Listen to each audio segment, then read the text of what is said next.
Sucedeu, pois, que acabando todo o povo de passar o Jordão, falou o Senhor a Josué, dizendo: Tomai do povo 12 homens, de cada tribo um homem, e mandai-lhes dizendo: Tomai daqui do meio do Jordão, do lugar do assento dos pés dos sacerdotes, 12 pedras, e levai-as convosco a outra banda, e depositai-as no alojamento em que haveis de passar essa noite.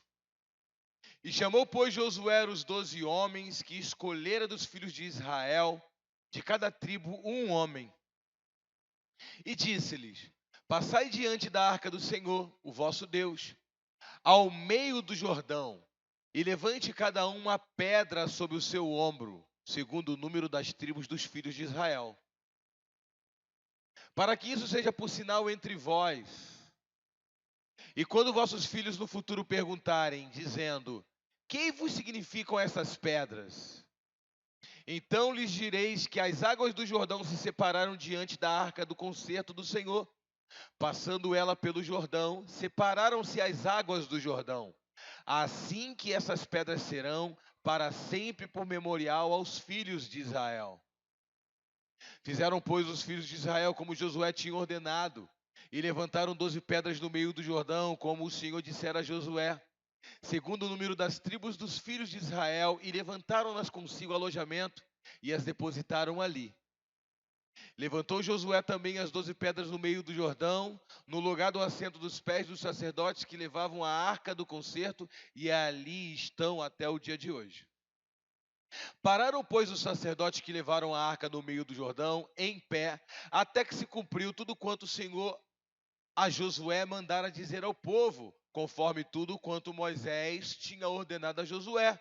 E apressou-se o povo e passou. E sucedeu que assim que todo o povo acabou de passar, então passou a arca do Senhor e os sacerdotes à vista do povo.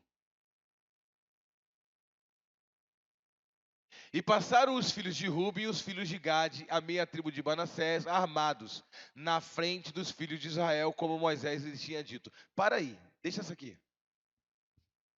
Essa semana, vocês vão ter, quem vai participar da célula de edificação, amém? Os 12 hoje que tiveram a edificação entendam. Que a tribo de Ruben e a tribo de Gade não queriam atravessar o Jordão e pediram autorização a Moisés para ficar, Números 32, versículo 1. Eles disseram: Moisés, se achamos graça aos seus olhos, nos deixe ficar nessa banda de cá do Jordão, porque encontramos pastos para os nossos gados que se multiplicaram. E a edificação essa semana, o tema é esse. Porque eles prosperaram no deserto e queriam permanecer fora da promessa, porque os pastos eram melhor aos olhos deles. E viram eles que os pastos pareciam bons aos seus olhos, e eles se negaram a atravessar o Jordão e ficar no outro lado. Moisés confronta eles e diz o seguinte: Ei, vocês querem deixar os seus irmãos pelejando sozinhos enquanto vocês ficam assentados no lado de cá? Nós começamos isso tudo, essa caminhada juntas, vamos terminar juntos.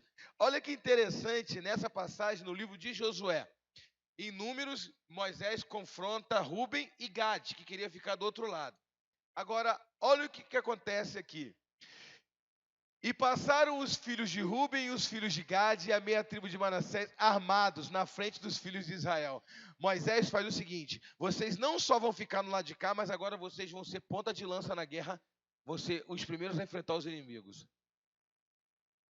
A Bíblia diz que Josué, ele ora, e o Jordão, ele abre no meio, e quando ele ora, ele levanta um altar. Entenda, um líder, gente, isso é impressionante. Um líder, ele tem a capacidade de orar com unção e ousadia para Deus abrir o mar e até mesmo abrir o Jordão. Mas o sacerdote faz as águas permanecerem abertas. Josué entendeu esses princípios. E ele sabia muito bem o seu posicionamento dentro da sua liderança. Então, o que ele faz? Ele levanta 12 príncipes com 12 pedras, estabelece um altar no meio do Jordão. E enquanto o altar está ali, as águas ficam fazendo um paredão. Porque você já viu algum rio que a água para de descer? O volume de água está vindo, mas as águas não passam daqui para lá, e o povo de Israel, quase 2 milhões de pessoas, passam andando, e a Bíblia diz que eles não sujam o pé, nem lama não tem. E quem está segurando as águas? Os sacerdotes e a arca do concerto. A arca do concerto ali, ela não está escrito com S, porque concerto com S é concerto de consertar. Concerto com C é concerto musical. Então a arca do concerto, ela denota não um concerto de consertar algo que está estragado, mas um concerto de harmonia, ou seja, uma conexão, harmônico, um fluir. Aquela arca, quando estava no meio do povo, ela representava a glória de Deus e ela trazia harmonia entre a equipe, a harmonia entre as tribos, a harmonia na nação, a harmonia entre Deus e o homem. Aquela arca, enquanto se movia, ela favorecia o povo de Israel e aplacava a ira de Deus contra o pecado do homem, porque ele via o sangue do animal na tampa do propiciatório e isso aplacava a ira de Deus contra o pecado do homem. Então a arca do concerto era a arca que harmonizava a natureza humana com a natureza de Deus. E a pedra e o altar representava a aliança entre Deus e o homem, o sacerdote. E o milagre. Enquanto a pedra estava ali, o sacerdote estava ali, a água não jorrou. Então Josué faz o seguinte: ele levanta uma outra equipe e diz: agora vocês vão pegar cada um de vocês 12 pedras e vão levar para o acampamento. E essas pedras do acampamento vão servir de memorial para essas pedras que foram levantadas no meio do Jordão. E quando seus filhos perguntarem que pedra é esta, vocês vão dizer o seguinte: essas pedras simbolizam e nos reportam à nossa mente ao dia em que o Senhor nos fez atravessar o Jordão de pés enxutos. Isso significa que uma aliança, que um altar, ele não representa nada mais, nada menos que um memorial e uma reflexão do verdadeiro altar, que é o sentido de temer a Deus. Quando você olha para esse altar, você lembra que um altar precisa ser consagrado, não esse aqui de pedra, mas esse aqui de carne, que é o nosso coração. Mas nós colocamos diante de nós símbolos e situações que nos lembrem quem nós somos e quem Deus é. Então, nada mais do que lembrar a glória de Deus do que a pedra, porque a pedra ela tem um símbolo da eternidade, porque a pedra ela não se desgasta nunca. Você está entendendo? Por isso Deus ele usa uma nomenclatura de eu sou a rocha eterna. Por isso Jesus ele aparece como a pedra da esquina, a pedra angular, a pedra que sustenta. Quem está entendendo? Porque a pedra é um sinal de duração. Essa pedra aqui, irmãos, ela está polida. Enquanto nós vivermos, nossos filhos vivem, daqui 500 anos essa pedra vai estar aqui. Isso aqui não é um porcelanato, isso aqui é pedra.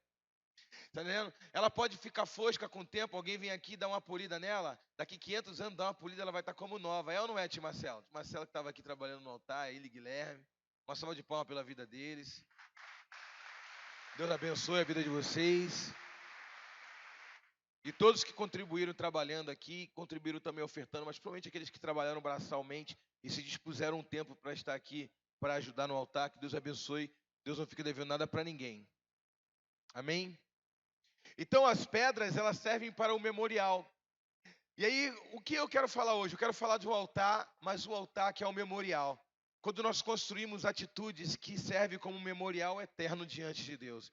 Quando nós temos posturas que ficam como memorial favorável a nós. E que isso sirva de legado. E que os nossos filhos vejam o nosso legado e temam ao Deus que nós servimos a vida toda. Que a nossa história possa ser contada para os nossos netos. E a nossa história venha não ser uma lembrança emocional de parentela, mas venha ser uma lembrança que venha gerar temor. Senhor, eu quero temer o Senhor como meu avô temeu o Senhor, como meu pai temeu o Senhor.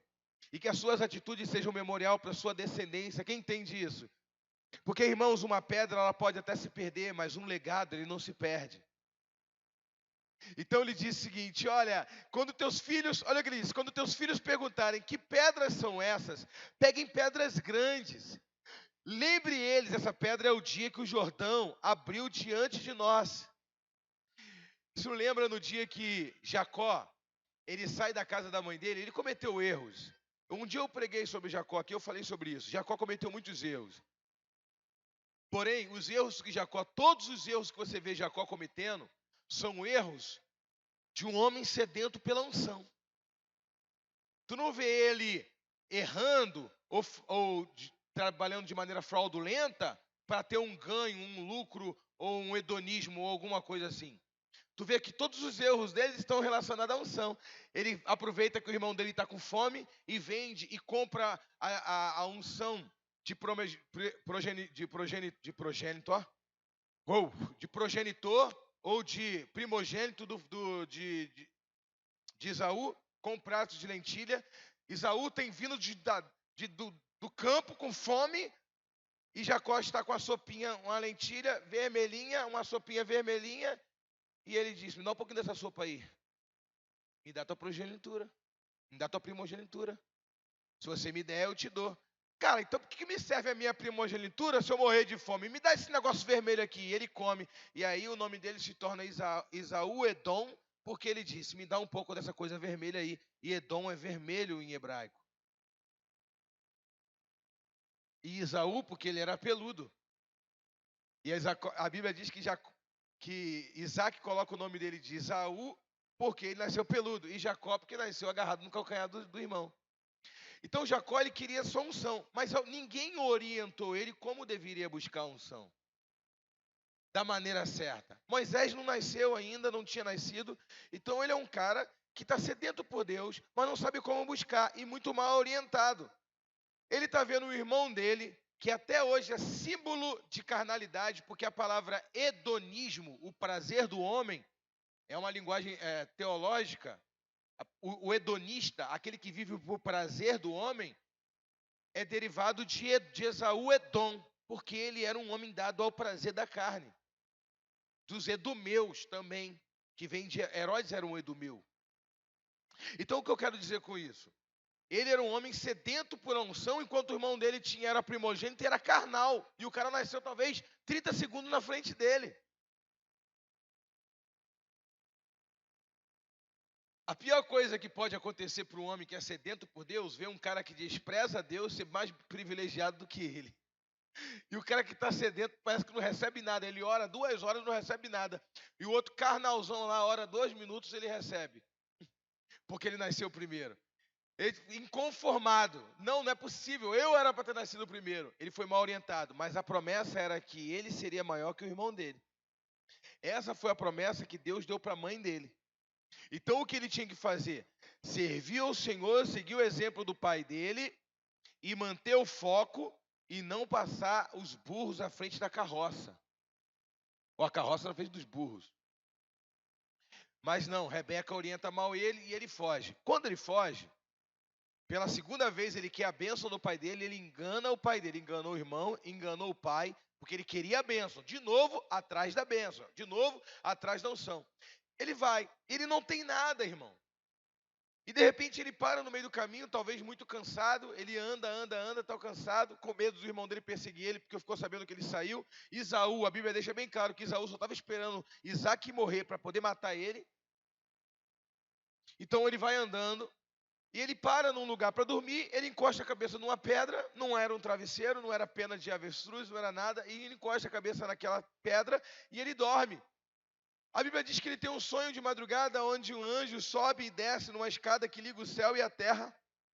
E quando ele acorda, ele se liga em algo. Olha, eu tive um sonho muito profético. O sonho que eu tive foi algo muito profético. Mas o que eu tive? O que eu tive para poder merecer um sonho desse? De ver o céu ligado na terra. Eu sei que é algo muito grande que Deus está me mostrando, é uma promessa. Segundo alguns teólogos, essa escada ela representa Jesus, que liga o céu e a terra. Ele está vendo uma descendência, alguém que vai nascer da descendência dele, que vai ligar o céu e a terra. É a mesma escada que Natanael, ele vê lá na frente, quando Jesus diz assim, Natanael, eis aí um homem que não há dolo. E ele diz, o senhor me conhece de onde? Eu te vi quando você estava debaixo da figueira. Ah, Senhor, tu és o Deus de Israel. Tu está falando isso porque eu te disse que eu te vi debaixo da figueira. Mas tu verá coisas maiores. Tu verá os anjos subindo e descendo sobre a cabeça do Filho de Deus. No mínimo, Natanael estava lendo aquela passagem na Bíblia que dizia da escada de Jacó. Então ele diz, a escada de Jacó é ele. E ele se rendeu à palavra. Não a uma revelação, mas a uma revelação da palavra. Então, Olha que revelação que Jacó teve. Então, quando ele acorda, que ele pega essa pedra na mão, ele fala: Cara, eu não tinha nada, eu só tenho uma pedra. E eu sonhei, tinha uma revelação como essa. Então, ele entendeu: eu não preciso de muito para sonhar e conquistar os meus objetivos. Se eu só tenho uma pedra para encostar a cabeça, e eu tenho uma revelação como essa, eu não preciso de muito. Então ele pega aquela pedra, ele unge aquela pedra e ele diz: Eu faço um pacto com Deus aqui. Ele não tinha 12 pedras para levantar um altar, ele só tinha uma pedra. E ali Deus fez a parte com ele. Você não precisa de muito para poder se consagrar a Deus. Você não precisa de muito para poder fazer um pacto com Deus. O pouco que você tem, você pode consagrar a Deus e Deus vai fazer a parte dele. E ele faz um trato com Deus. É muito lindo você fazer um trato. Ó Deus, se você me der, se você fizer, eu vou fazer isso pelo Senhor, não é isso? Mas ele não tinha nada. Ele só tinha uma promessa. E ali, quando ele entende, Deus, olha como que entra o temor no coração de um homem. Olha o poder de um altar. Olha o poder de uma promessa. Ele pensa: se eu só tenho uma pedra, ele me deu uma revelação como essa, então eu faço um pacto com o Senhor. Se o Senhor me prosperar em tudo, eu trarei aqui esse lugar, o meu dízimo e as minhas ofertas alçadas de honra ao Senhor. Porque se eu não tenho nada e o Senhor está investindo em mim, imagina se eu tiver alguma coisa para dar ao Senhor, o quanto eu também não vou obter do Senhor. Então, irmãos, tem pessoas que dizem assim: Nossa, será que Deus vai olhar para mim e vai me favorecer em alguma coisa? Será que Deus vai olhar para mim e ele vê alguma coisa em mim que ele possa me utilizar? Irmãos, entenda o seguinte: se você tem um coração puro e está querendo buscar Deus da maneira certa, você pode hoje só ter uma pedra para encostar a cabeça que Deus vai te levar, te mostrar coisas que homens, reis dessa terra não viram. Quem pode dar uma salva de palmas para o Senhor?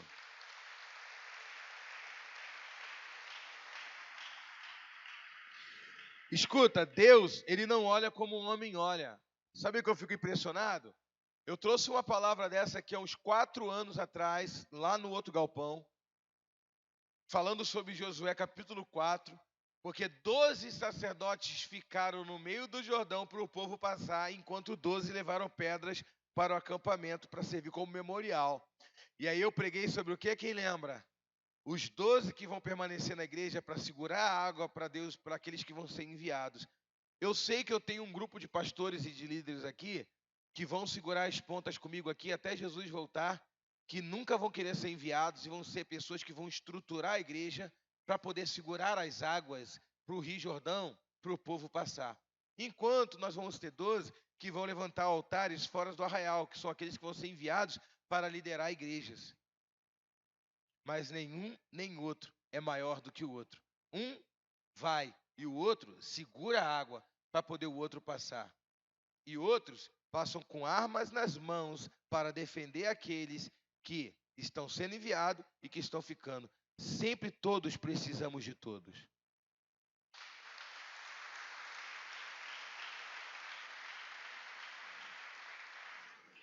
Sabe o que eu fico impressionado? É que quando Neemias, ele vem na condição de governador de Israel, e ele está em cima do muro trabalhando. E ele está construindo o muro. Sambalat, Tobias chega para poder ameaçar ele. E começa a ameaçar. E aí diz, vai aumentando a ameaça, vai aumentando a ameaça. Ao ponto de chegar e falar, desce daí que eu quero conversar contigo, porque o rei está sabendo que você está querendo construir esse muro aí, porque você vai fechar a cidade, vai se proclamar rei, e você está se rebelando. Ele diz, olha, cara, eu não quero ouvir você, eu tenho uma obra para fazer, eu tenho que terminar isso aqui em tempo recorde. Eu não posso parar para te ouvir, eu não posso me distrair, e ele continua. E aí as ameaças de Tobias e Sambalate aumentam tanto, que a Bíblia diz que Neemias começa a construir, e o povo que constrói, eles mantêm uma guarnição. Uns estão trabalhando e outros estão com arma na mão guardando o muro. E até chegou um ponto que até Neemias, que estava trabalhando na construção do muro, aqueles que estavam assentando o tijolo, também estavam com uma espada na mão e um tijolo na outra mão. Olha para o teu irmão e diga, enquanto nós trabalhamos, numa mão produz, a outra mão guarda. É por isso, irmãos, que muitas pessoas não conseguem consolidar a sua vitória. Ele tem mãos para construir, mas não tem mão para proteger o que construiu. E outros só tem mão, só tem espada na mão. Eles só vivem guerreando, mas não constroem nada. Vou falar de novo. Existem uns que constroem com a mão e tem uma espada na outra mão guardando o que construiu. Tem outros que só têm mãos para construir, mas não conseguem guardar o que construiu.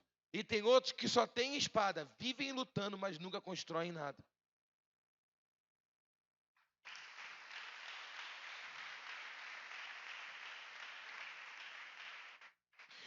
Eu quero construir um memorial diante de Deus. Imagina Neemias construindo um memorial. Construiu um muro. Depois de construir o muro, cai de lá de cima e morro. Que memorial lindo que ele construiu. Não existe isso. Deus quer que nós construamos altares, memoriais saudáveis para a nossa família. Que valham a pena ser reproduzidos. Que reportem à mente dos nossos filhos a dignidade. Altares honestos, justos, pessoas que andam com hombridade e dignidade, de maneira que os netos e os filhos possam olhar e dizer com lágrimas: eu quero ser um homem de Deus como foi meu pai, como foi meu avô, como foi meu bisavô, e se tremam diante de Deus quando mencionarem o teu nome. O teu nome mesmo. Que isso, rapaz? Não é o nome de Jesus? O nome de Jesus está acima do teu nome. Mas quando as pessoas mencionarem o teu nome, a tua descendência vem bater no peito e fazer sentido, em memória ao legado que você deixou.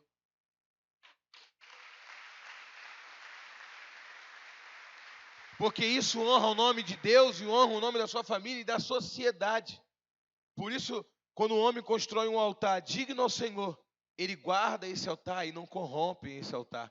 E ele se mantém em misericórdia e debaixo da dependência do Senhor, para que aquele altar que começou santo, termine sempre santo. Sabe por quê, irmãos? Não vale a pena negociar uma história construída, bonita de vida, por causa de um momento de prazer ou por causa de um hedonismo. É melhor ter uma pedra do que ter altares de prostituição. Jacó preferiu ter uma pedra e sonhar os sonhos de Deus do que ter igual Esaú, tinha 5 mulheres, casou com as filhas dos ismaelitas, prostituiu o nome da família dele e prosperou no meio da carnalidade. Jacó preferiu se submeter a serviços de 21 anos por uma esposa. Jacó preferiu deitar a cabeça sobre uma pedra, mas não ter acusação nenhuma sobre ele. Sabe qual é o verdadeiro altar? É os teus filhos olharem e falar: o meu pai foi um homem pobre a vida toda. Lutou para melhorar a vida, não se entregou, não conseguiu. Mas eu nunca vi meu pai adulterar uma nota. Meu pai só tinha uma pedra para repousar a cabeça. Mas eu nunca vi meu pai dando um calote em ninguém que vende nada na porta de casa.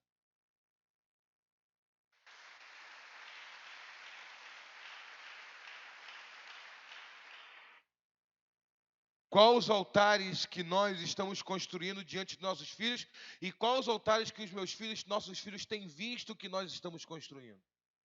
Quando eles reconstruírem esse altar, será que é um altar de Deus ou é um altar pagão? Então vale a pena você arrastar esse altar, que é o memorial do inferno, remover e começar a lançar novas bases. E aí eu tenho muitas coisas para falar sobre o altar, mas eu quero terminar aqui, porque eu não vou passar do horário do culto. E aí entra no que aconteceu com o próprio Elias. Se Josué criou um altar para reter a água do Jordão, e mais outro altar para lembrar que o Jordão fluiu depois, mas que alguém fez um milagre, alguém dependeu de Deus para poder parar a água do Jordão, que Deus favoreceu o povo. Elias agora, ele chega lá no Monte Carmelo e ele reconstrói o altar. Porque Israel estava adulterado. Israel estava corrompido com os deuses pagãos, Astarotes, Baal. E aí ele diz: se Baal é Deus, segue ele, gente. Mas se o Senhor é Deus, então segue ele. Mas não fique cocheando entre dois senhores. A palavra cochear é manquejar. É uma pessoa que não sabe se ele quer o mundo ou se ele quer ser Deus. O altar do coração dele nunca se decide se ele quer Deus ou se ele quer o mundo. Então Elias, ele é radical. Ele diz: Senhor, vamos fazer agora um confronto aqui. Porque o Senhor precisa revelar quem de fato, que altar é esse, que coração é esse, o que está no coração dessa pessoa. O Senhor precisa revelar quem é o teu servo, quem não é. Então tem 850 profetas, comiam a mesa de Jezabel, 400 de Baal e 450 de Acera. E eles ficaram se mutilando ali naquele lugar. Elias vai na parte dele, reconstrói o altar. Pode ler o texto. Já tinha um altar ali. A Bíblia diz que Elias reconstrói o altar. E o fogo vem e lambe a água da beira do altar, o pó, a pedra e também o bezerro. Sabe o que ele está querendo dizer com isso? Irmãos, não interessa quantas vezes você sacrificou para Baal. Não interessa, sabe que o altar, ele é o mesmo. Quando fala de reconstruir, o altar é o mesmo. O teu coração é um altar. Você está na presença do Senhor, aí tu volta para o mundo, bebe, fuma, se prostitui. O altar, o teu coração, botou um sacrifício maligno. O teu coração virou um altar de Satanás. Jesus disse bem claro, ele disse, ei, a maldade, o homicídio, o adultério, as piores coisas que existem, elas fluem do coração do homem. Do altar, aqui ó, esse é o altar. Então ele está querendo dizer, quando o homem uma hora ele é de Jesus, uma hora ele é do mundo, uma hora o altar do coração dele é do diabo. Depois ele vem aqui e entrega o altar novamente a Jesus. Mas aí entra aquela questão. No final das contas, as pessoas que convivem com você, elas se perguntam, o teu coração é de Jesus ou é do diabo? Aí você vai dizer, o meu coração é de Jesus, apóstolo.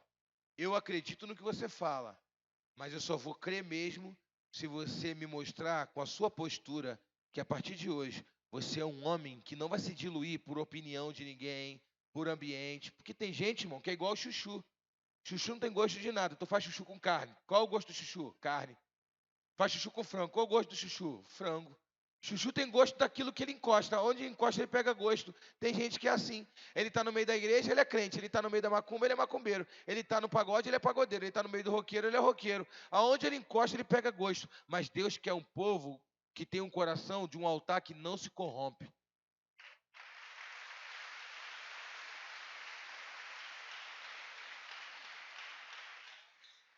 O cara é crente aqui, passa o final de semana na casa da tia dele lá em Cabo Frio, em vez de converter os primos, volta desviado. Aí chega aqui e se arrepende de novo.